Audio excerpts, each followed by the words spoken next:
Hi అండి, welcome to Satvik బుడ్డి channel. ఈరోజు నేనైతే మీకోసం ఒక మంచి వీడియో తీసుకొచ్చేసానండి. అదేంటి అనుకుంటున్నారా?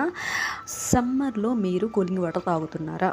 ఒకవేళ తాగుతున్నట్లయితే వెంటనే మానుకోండి. ఎందుకంటే సమ్మర్లో కూలింగ్ వాటర్ తాగటం వల్ల చాలా అనారోగ్యమైన పరిస్థితులు అయితే ఎదుర్కొంటారండి.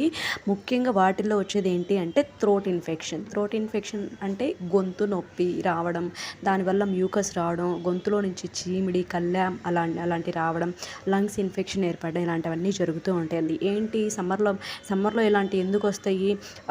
చలికాలంలో కదా అలాంటివి వచ్చి మంచు వల్ల వస్తాయి అనుకుంటారండి. కానే కాదు, మన బాడీలో హీట్ ప్రొడ్యూస్ అవ్వడం వల్ల ఈ థ్రోట్ ఇన్ఫెక్షన్స్ అనేవి ఎక్కువ అవుతాయండి. ఈ ప్లస్ ఇంకోటి ఏంటంటే, మన కడుపులో ఈ చల్లని వాటర్ పోవడం ద్వారా ఏమైందంటే చిన్న చిన్న రక్తనాళాలు ఉంటాయి చూడండి, అవి పనితీరు అనేది తగ్గిపోతుంది. వాటి పనితీరు తగ్గిపోవడం వల్ల ఏం జరుగుతుంది, మనకి కడుపులో నొప్పి తలనొప్పి రావడం అనేది జరుగుతుందండి.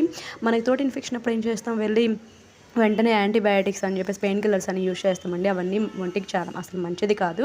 సో వీలైనంత వరకు సమ్మర్లో కూలింగ్ వాటర్ తాగడం అనేది తగ్గించేయండి. అనారోగ్య బారిన అయితే పడొద్దండి. మీకు అంతగా తాగాలనిపిస్తే ఒక 10 నిమిషాలు ఫ్రిడ్జ్లో ఉంచుకోండి, తర్వాత తాగండి. అంతేగాని ఎక్కువసేపు ఉంచుకొని తాగదు. నా వీడియో మీకు నచ్చినట్లయితే లైక్ చేయండి, సబ్స్క్రైబ్ చేయండి. Thank you.